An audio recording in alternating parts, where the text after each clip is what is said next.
أعوذ بالله من الشيطان الرجيم بسم الله الرحمن الرحيم الحمد لله رب العالمين الرحمن الرحيم مالك يوم الدين إياك نعبد وإياك نستعين اهدنا الصراط المستقيم صراط الذين أنعمت عليهم غير المغضوب عليهم ولا الضالين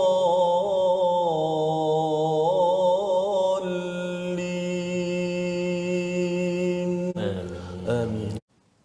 Alhamdulillah, bertemu kembali tuan-tuan dan puan-puan, kita dalam My Quran Time. Temu janji kita pastinya dengan Al-Quran. Kita belajar membetulkan bacaan kita, kita ulang kaji ilmu tajwid, kita memahami isi kandung Al-Quran, kita belajar tadabbur, dan mudah-mudahan Allah beri kita perlahan demi perlahan kekuatan kita untuk kita mengamalkan isi kandung Al-Quran, insya-Allah taala. Jadikan kami ini hamba-hambamu yang semakin tunduk dan patuh terhadap-Mu ya Allah. Di kala mana kami dikurniakan bermacam-macam nikmat kurniaan daripada-Mu ya Allah. Jangan jauhkan kami ya Allah, dek kerana kami hanyut dengan nikmat-nikmat dunia yang melalaikan ya Allah. Birahmatika ya arhamar rahimin. Dengan doa kita, subhanakala ilma lana illa ma 'allamtana innaka antal alimul hakim. Maha suci-Mu ya Allah, tidak ada ilmu kecuali yang Engkau ajarkan kepada kami, sesungguhnya Engkau yang Maha mengetahui, yang Maha bijaksana. Rabbi zidni ilma, ya Tuhan kami, tambahkanlah ilmu untuk kami. Allahu akbar, Allahu akbar. Jadi pada hari ini kita ingin melihat apakah kandungan sinopsis bagi halaman 160 ini. Mari sama-sama kita saksikan, iaitu pada ayat yang ke-74 hingga 79 kita akan menyambung kisah Nabi Saleh yang dihantar, diutus dengan mukjizat kepada kaum Thamud pada bahagian yang kedua kali ini. Dan kemudian kita akan didedahkan, kita akan melihat kepada kisah Nabi Lut yang dihantar kepada satu kumpulan yang ada misi khas, yang ada kebejatan, kerosakan yang perlu diberikan penekanan. Jadi ini pada ayat 80 hingga 81. Allahumma arhamna bil Quran. A'udzu billahi minasy syaithanir rajim. واذكروا إذ جعلكم خلفاء من بعد عاد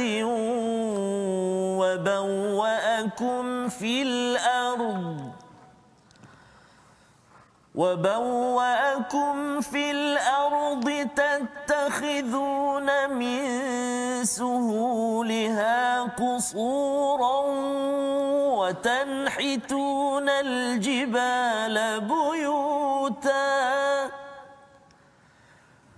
فاذكروا آلاء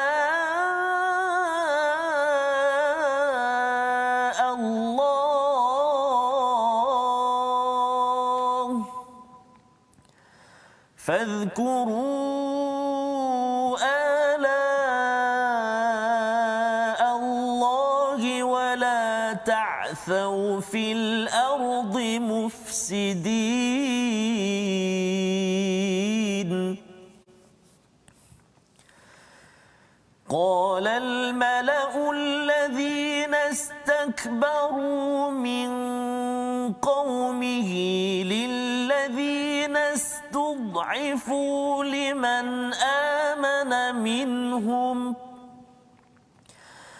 لمن آمن منهم أتعلمون أن صالحا مرسل من ربه قالوا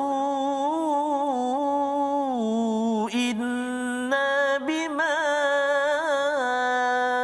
أرسل به مؤمنون قال الذين استكبروا إنا بالذي آمنتم به كافرون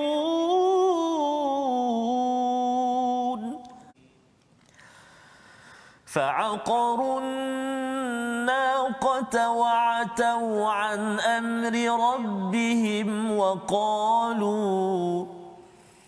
وقالوا يا صالح ائتنا بما تعدنا إن كنت من المرسلين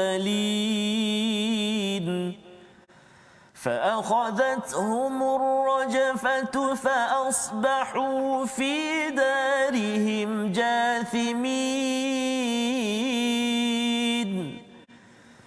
فتولى عنهم وقال يا قوم لقد أبلغتكم رسالة ربي ونصحت لكم ولكن لا تحبون الناصحين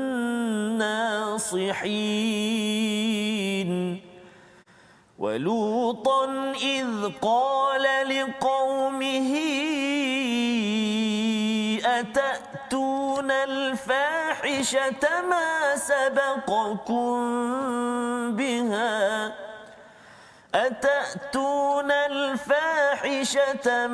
سبقكم بها من أحد من العالمين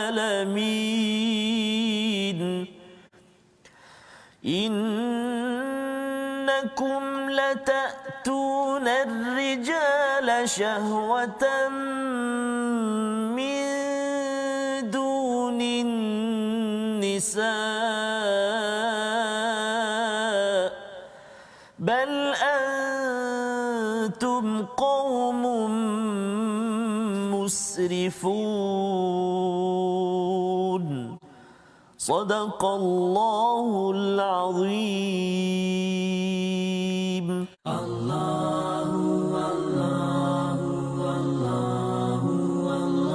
Membawa kita kepada resolusi pada hari ini, sama-sama kita perhatikan. Yang pertama, sering bersyukur dengan nikmat besar ataupun kecil, ala yang kita belajar daripada ayat 74 sebentar tadi. Yang kedua, jangan perlekehkan orang lemah yang beriman, kerana Allah bersama orang-orang lemah yang beriman ataupun orang kuat yang beriman. Yang ketiga, membina keimanan bermaksud membina ketaatan dan menjauhi kerosakan. Itu tanda bina iman dalam hidup kita. Allah la ilaha illallah.